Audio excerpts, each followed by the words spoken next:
నమస్తే, welcome to interview time. Congress party senior నేత మాజీ కేంద్ర మంత్రి రేణుకా చౌదరి మనతో ఉన్నారు. ఈ ఎన్నికల్లో ఆమె విజయావకాశాలు ఎలా ఉన్నాయి ఆమె మాటల్లోనే తెలుసుకుందాం. నమస్తే మేడం. ఎట్లా జరుగుతుంది మీ ఎన్నికల ప్రచారం?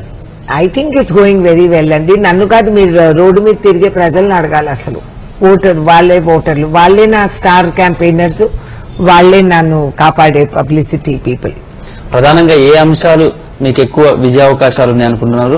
ఖమ్మం సంబంధించినటువంటి పార్లమెంటు నియోజకవర్గం మొత్తం మీద మీకు ఎలాంటి అవగాహన ఉంది?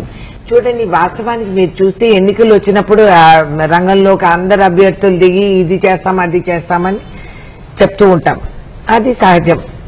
కానీ నేను చేయబోతానని చెప్పేది ముఖ్యం కాదు, ఏం చేసి చూపెట్టాననేది నిరూపించుకుంటున్నా. కాబట్టి మీరు వాడవాడ ఊరు తిరిగితే ప్రతి గ్రామ స్థాయిలో మీరు చూస్తారు, there is some work that is done. నేను ఇచ్చిన నిధులతో మేము చేసుకోవటం, స్కీమ్స్ సెంటర్ నుంచి తీసుకురావటం, ఇరిగేషన్ సెంటర్లు అమలు చేయటం, వైరాలో టీచింగ్ సెంటర్ ఫర్ రైతులు, కేంద్ర విద్యాలయాలు, railway over bridges, under bridges, railway station development from district head quarters to Garla. ఈ విధంగా తులారాం ప్రాజెక్ట్ ఏదైతే తీసుకొచ్చానో గుప్తా గారు చెప్పినప్పుడు, మీడియం ఇరిగేషన్ వల్ల బోల్డ్ అంతమంది రైతులకి, చిన్న సన్న రైతులకి సాగు కింద వచ్చి వాళ్ళ జీవిత ఆదాయం ఉంది. మహిళా ప్రగతికి నేను ఆల్రెడీ చేసి పెట్టింది. ఈవెన్ వాకర్స్ దగ్గర అవుట్డోర్ జిమ్లు కానీ, స్టేడియంలో ఉన్న టెన్నిస్ కోర్ట్స్ కానీ, స్పోర్ట్స్ కి నేను కేటాయించి ఇప్పుడు తీసుకొచ్చిన ఆర్చరీ ఇన్స్టిట్యూట్ కానీ, I have done it. And గృహ నిర్మాణాలు, సోషల్ వెల్ఫేర్ ప్రాజెక్ట్స్, ఇవన్నీ కూడా we have done it. I'm proud. ఇది కాంగ్రెస్ పార్టీ చేసింది, రేణుకా చౌదరి ఘనత కాదు. వాళ్ళు నమ్మి నాకు బాధ్యత కేటాయించినందుకు అమలు చేసుకోవటం వరకే నా కర్తవ్యం. I have done it. Incomplete projects ఏవైతే ఎక్కడేసిన గొంగలి అక్కడే ఉన్న విధానంలో వాటినన్నింటినీ కదిలించి పూర్తి చేయాలనేది నా ఆలోచన. ప్రస్తుతం అంటే రాష్ట్ర రాజకీయాలను కూడా చూస్తే టీఆర్ఎస్ హవా కొనసాగుతుంది. ఇక్కడి నుంచి ఖమ్మంలో కూడా కాంగ్రెస్ సంబంధించినటువంటి ఎమ్మెల్యేలు గెలిచిన ఆకర్షలో టీఆర్ఎస్ పార్టీలో కూడా వెళ్లారు. ఎట్లా ఉండబోతుంది మీ కాంగ్రెస్ పార్టీకి సంబంధించిన దాంట్లో ఈసారి మీ పార్లమెంటు ఖమ్మం పార్లమెంటు సంబంధించినటువంటి మీ ప్రచారం? దేర్ ఈజ్ నో టీఆర్ఎస్ హవా. ఫస్ట్ ఆఫ్ ఆల్, మీరు తెచ్చుకున్న అభ్యర్థుల జాతకాలు ఏంటో అందరూ చూస్తున్నారు. కాబట్టి దీని పరిణామాలు మీరు చూస్తే మార్పు కోసం హవా నడుస్తోంది, సుడిగాలి. మొన్న జరిగిన 3 ఎమ్మెల్సీలు మీరు అందాజు వేసుకుంటే రాబోయే ఎన్నికల్లో ఈ సునామీ అనేది వచ్చి కొడుతుంది టీఆర్ఎస్ ని, మీరు గమనించండి. అయితే ఈ కాంగ్రెస్ పార్టీ నుంచి వెళ్లిపోయినటువంటి ఎమ్మెల్యేల నియోజకవర్గాల్లో ఎలా ఉండబోతుంది ప్రచారం? బ్రహ్మాండంగా, హాయిగా, ఫ్రీగా నా కార్యకర్తలు భుజాన్ని వేసుకొని పరిగెత్తు, తెలుగుదేశం వాళ్ళు కూడా మాకు కలిసి వచ్చి బ్రహ్మాండంగా ఉంది. I want to wish all the Telugu Desam people today. ఇవాళ వాళ్ళ ఆవిర్భావ దినోత్సవం కాబట్టి I'm congratulating them also. And ఆ విధంగా మీరు జిల్లా వ్యాప్తంగా చూస్తే అసలు ఎంత విచిత్రంగా, దైవికంగా ఈ వాతావరణం మారి ఏర్పడి. మీ ప్రత్యర్థి ఎవరు అనుకున్నారు? BJP, TRS party? టీఆర్ఎస్ పార్టీకి సంబంధించిన నామానాగేశ్వరరావు మీరు గతంలో కూడా ప్రత్యర్థులుగానే ఉన్నారు. ఇక్కడ నో బీజేపీ. నాట్ ఓన్లీ ఇక్కడ no BJP in Andhra, no BJP in Telangana, no BJP in Tamil Nadu, no BJP కర్ణాటకలో తూగుతూ ఉన్నారు. And no BJP in Kerala. There is no BJP. National లెవెల్లో కూడా వాళ్ళ సంఖ్య తగ్గిపోతా వస్తా ఉంది. ఏ పొంగుతో వచ్చారో అలాగే పెరుగుట విరుగుట కొరకే. కాబట్టి BJP is not in the field at all. ఇంకా మా చెప్పారా టీఆర్ఎస్? అవును, ఈ ప్రత్యర్థితో గతంలో కూడా పోరాడినాను. నా సంగతి తర్వాత వదిలేండి, ఆయనకే తెలియట్లేదు ఆయన ఏ పార్టీలో ఏ సింబల్ మీద పోటీ చేస్తున్నారో చూసి కొంచెం జాలి కలుగుతుంది. Poor fellow. రాజకీయాల్లో కూడా మీరు చాలా కాలంగా ప్రత్యక్షంగా కూడా మీరు ఎక్కువగా చూస్తూ వచ్చారు. ఇప్పుడున్నటువంటి రాజకీయాలు ఎట్లా ఉన్నాయి అంటే మోడీని ప్రధాని, రాహుల్ గాంధీ ప్రధాని, అదేవిధంగా టీఆర్ఎస్ కూడా చెప్తుంది 16 సీట్లు గెలిస్తే కేంద్రంలో చక్రం తిప్పచ్చు లేదా ప్రధాని కూడా అవ్వచ్చు అనే ఆ పార్టీ కూడా ప్రచారం చేస్తుంది. దీని అందరూ చూస్తే ఏంటంట, ఈయన ప్రధాని అయితే మమ్మల్ని ఏంటంత ఉద్ధరించేది, ఏంటంటే ఆయన చేయగలిగేది? ఇప్పుడు ముఖ్యమంత్రి అయినాడు, అది సరిపోలేదు, రేపు ప్రధానమంత్రి, మళ్ళా రాష్ట్రపతి, దాని తర్వాత ఇంకేదన్నా రాష్ట్రపిత లాగా తయారవదలుచుకున్నారంట. ఏంటి ఆయన మాకు ఉద్ధరించేది? ఆయన ప్రధాని అయితే మాకేంటి, నువ్వు ముఖ్యమంత్రి అయితే మాకేంటి? ఏమొచ్చింది?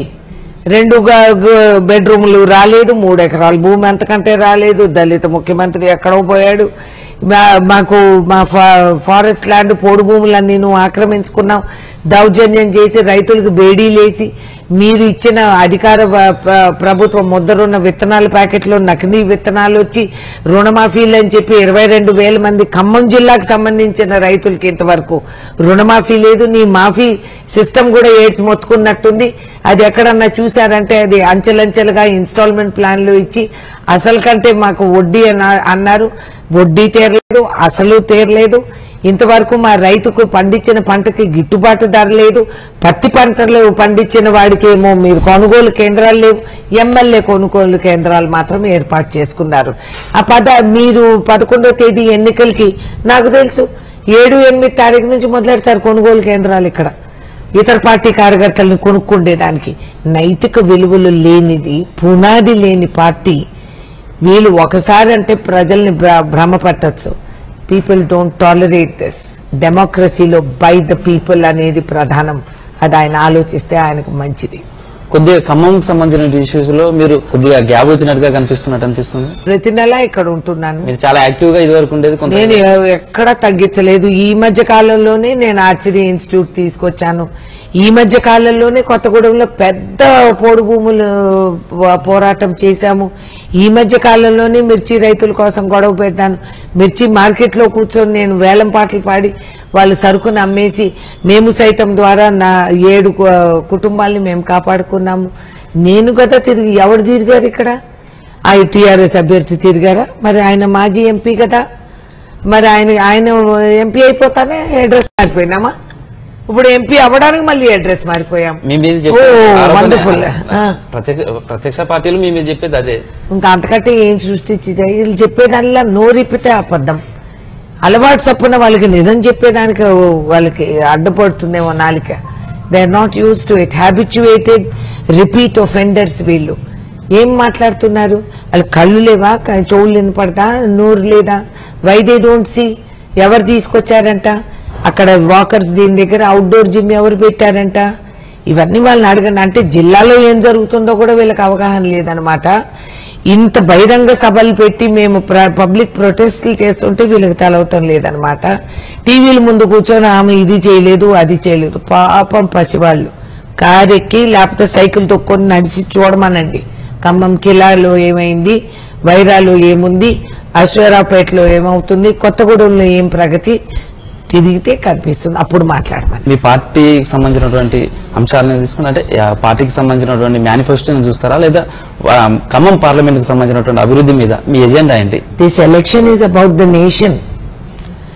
ఇది ఇక్కడ లోకల్ డిపార్ట్మెంట్లు చూసుకునేదానికి కాదు. కాబట్టి ఇక్కడ మళ్ళా వీళ్ళంతా జంపింగ్లు చేయాల్సిన అవసరం లేదు. ముఖ్యమంత్రి గారికి వారికి ఇక్కడ ఉన్న పని, మీకు మిమ్మల్ని సీఎంగా ఎన్నుకున్నారు, ముందు అక్కడ పనులు చేయండి. ఇక్కడ సమస్య పరిష్కారం 9 రోజు మేము నమ్ముతాం మీరు ప్రధానమంత్రిగా అక్కడ ఇంకొక ఆయన ఉన్నారు. ఓరి నాయన, ఇసుక తక్కడి పేడ తక్కడి, వీళ్ళిద్దరి మధ్యలో ప్రజలు నాశనం అయిపోతున్నారు. దేశం ఏమో ఎక్కడో కొట్టుకుపోతా ఉంది. సో వీళ్ళు I don't agree with anything they say. ఇవాళ కాంగ్రెస్ మేనిఫెస్టో ఏంటి? సామాన్య కుటుంబానికి 6,000 డైరెక్ట్ అకౌంట్ నెల అంటే నమ్ముతారు. ఎందుకు? గతంలో చేసి చూపించాం. ఇవాళ మేము పిల్లల్ని చదివిస్తాము అని విద్యా హక్కు కేటాయించిన వాళ్ళని. వీళ్ళు కేజీ టు పీజీ అంట, ఏబీసీలు లేవు. ఉన్న ఇంజనీరింగ్ కాలేజెస్లో ఫీజు రీఎంబర్స్మెంట్ పూర్తిగా ఖతం. చదువుకున్న వాడికి ఇంటికొక ఉద్యోగం అన్నారు. ఇంటికొక ఉద్యోగం పోయిన పరిస్థితి ఉంది మాకు. 2 బెడ్రూమ్లు అన్నారు, ఉన్న బెడ్రూమ్లు ఊడిపోయినాయి. ఉన్న బెడ్రూమ్లు కట్టుకున్న దానికి ఇంతవరకు బిల్లులు లేవు. మీరు సమాజంలో అట్టడుగు స్థాయిన పాపం వాళ్ళు కష్టపడి మధ్యాహ్న భోజన పథకంకి వండిన వాళ్ళకి, ఆడవాళ్ళకి ఇంతవరకు బిల్లులు కట్టలేదు. నాకు పూర్తిగా నమ్మకం ఈ డైవర్షన్ అంతా చేసి 4 నెలల్లో మీకెవరికి జీతాలు దొరకటం కూడా కష్టం. ఒత్తిళ్లు చేసి టీవీలు వాళ్ళని మీరు ప్రకటన కూడా చేయకుండా ప్రజాస్వామ్య గొంతు నొక్కే ప్రభుత్వాలు రిపోర్టింగ్ చేస్తే వాళ్ళని అరెస్టులు చేయటం, ఎవడో అమాయకుడు పిల్లవాడు ఫేస్బుక్ లో పెట్టుకుంటే ఒక ప్రధాని వాళ్ళు ట్రోల్స్ అని పెట్టుకొని వాళ్ళని బూతులు తిట్టించి వాళ్ళ ఇంటికి వెళ్ళి వాళ్ళని అరెస్ట్ చేయటం. Is this independent India? Is this a fair and free election? Not at all. ఈ అవకాశాన్ని ఎవరు కోల్పోరు. 5 సంవత్సరాలు చూసాం, నోరు మూసుకున్నాం, నియంత పరిపాలన అనుభవించాం. Nobody is believing both governments. BJP కూడా భయపడుతూ ఉంది. కేంద్రంలో మరొక ప్రభుత్వం, రాష్ట్రంలో మార్పు అనేది నిజం. సెంట్రల్ కి సంబంధించిన నిధులు ఖమ్మం చూస్తే ఎలా అనిపిస్తుంది? ఎలా సగం నిధులు కేంద్రం నుంచి వచ్చినట్టు వీళ్ళు పేరు మార్చేసి ఇంకొక స్కీమ్ లో పెట్టేశారు. 5 నెలలకు ఒకసారి 1000 రూపాయలు కేటాయిస్తారు. దాంట్లో కూడా ఇచ్చేవాడు అధికారి వాడు వాటా తీసుకుంటాడు. ఏంటండి వీళ్ళు మాట్లాడేది? We are fed up. ఏంటి వీళ్ళని పట్టుకొని తోక పట్టుకొని గోదావరి ఈదాలంటే చాలా ఇబ్బందిగా ఉంది. ప్రజలు వాళ్ళు ఓటు, అమూల్యమైన ఓటు సద్వినియోగం చేసుకొని ఓటు వేస్తారు. హస్తం గుర్తుపై ఓటు వేస్తారని నా పూర్తి నమ్మకం. ఎట్లా ఉంది మహిళలకు సంబంధించినటువంటి అంశాలు? వేటిని ఎక్కువగా మీరు మహిళలకు ఇచ్చే స్ఫూర్తిగా ఏం తీసుకుంటారు? లేదా మహిళ వచ్చే అప్కమింగ్ లీడర్స్ కూడా మీరేం చెప్తారు? ఏమండి, పార్లమెంట్ లో కానీ చట్టసభల్లో కానీ స్వర్గీయ రాజీవ్ గాంధీ గారు ఆ రోజు చిరునవ్వుతో సంతకం పెట్టి మా జాతకాలు మార్చేశారు. 33% నుంచి సోనియా గాంధీ గారి 50% వరకు స్థానిక సంస్థల్లో పోటీలు చేసేదానికి మాకు అధికారం ఇచ్చారు. ఇష్టమున్నా కష్టమున్నా మహిళా లోకం ముందుకే వస్తుంది. నేను ఒక సామాన్య గృహిణిగా ఉన్నదాన్ని, నేను అక్కడి నుంచి పార్లమెంట్ వరకు వచ్చి మున్సిపల్ ఎలక్షన్స్ లో పాల్గొని కార్పొరేటర్ గా మొదలెట్టి ఇవాల్టి రోజు ఇక్కడి వరకు నేను ఎదగగలిగానంటే ఈ దేశంలో ప్రతి మహిళ ఎదగగలుగుతుంది. భర్త ఒప్పుకుంటారా, మామగారు ఇస్తారా, డబ్బులు ఉంటాయా, ఇవన్నీ మీరు ఆలోచించాల్సిన అవసరం లేదు. ఈ దేశ స్వాతంత్రంలో పాల్గొన్న వాళ్ళ మనం ఎంతమంది మహిళలు నిర్మోహమాటంగా ఒంటి మీద ఉన్న బంగారు దానం చేసి ఈ స్వాతంత్రాన్ని సంపాదించారు. వాళ్ళు భాగస్వాములుగా ఉన్నందుకు రాజ్యాంగం రాసిన వాళ్ళు మొదటి రోజు నుంచి మహిళకి ఓటు హక్కు కేటాయించారు. అడ్వాన్స్డ్ దేశాలు అమెరికా అని చెప్పుకుంటారు, కానీ వాళ్ళకి ఫ్రాంచైజ్ ఇచ్చేటప్పటికి ఎన్నో సంవత్సరాలు గడి. అటువంటి అడ్వాన్స్డ్ భారతదేశంని మాతృభూమి అని అంటాము. మాతృ అనేది ఒక మహిళా రూపమే కాబట్టి మన హిందువుల మతంలో కూడా అన్ని మతాల్లో కూడా మాతృ అని పూజిస్తారు. మహిళల్ని ముందుకు తీసుకురావాలి. నేను ఎప్పుడూ చెప్తూ ఉంటాను, చేతికేసుకున్నటివి గాజులు కాదు, విష్ణు చక్రాలు. రండి, కదిలి రండి. చివరిగా చెప్పండి, ఈ ఎన్నికల్లో మీరు ప్రజలకు ఏం చెప్పబోతున్నారు? మిమ్మల్ని ఎందుకు గెలిపి చెప్తారు? ఏమండి, నన్ను ఎందుకు గెలిపియాలంటే మీ కంఠాన్ని పార్లమెంట్ లో వినిపించాలి కాబట్టి. నిజాయితీగా మీకు రావాల్సిన నిధులు తీసుకొచ్చి జిల్లాలో అభివృద్ధి చేసి అమలు చేయాలి కాబట్టి. ఇవి కేంద్ర ఎన్నికలు. రైతాంగం ఇక్కడ బలి అయిపోతా ఉంటే వీళ్ళకి అండగా ఉండేదానికి అక్కడ పాలసీస్ మార్చాలి. ఉదాహరణకి ఇక్కడ జిల్లాలో ఉండే సుబాబుల్ రైతులు, జామాయిల్ రైతుల పరిస్థితి ఏమిటి? ఇక్కడైతే పక్క నియోజకవర్గాల్లో పసుపు రైతులది ఏంటి? దేశవ్యాప్తంగా రైతాంగం కదిలి వస్తుంది. వాళ్ళ ఆందోళన వ్యక్తంగా వాళ్ళు ఈ విధంగా వాళ్ళు నూతన విధానాలు అవలంబిస్తూ నామినేషన్లు వేస్తూ పోతున్నారు. గర్వపడాలి. ఇవన్నీ మీరు గమనిస్తే భాగస్వాములుగా బాధ్యత వహించాలి. మనకు వచ్చే పదవులు బహుమతి కాదు, బాధ్యత.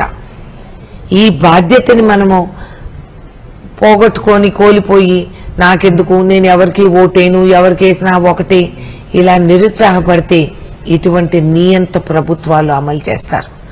మన ఓటు మనం ఉపయోగించుకోకపోతే మరొకరు వచ్చి మన ఓటు దోసుకుంటారు. ఇవన్నీ జరగకుండా ఒక మంచి సమాజానికి మనం ప్రతిఫలించామంటే మేలు జరుగుతుంది.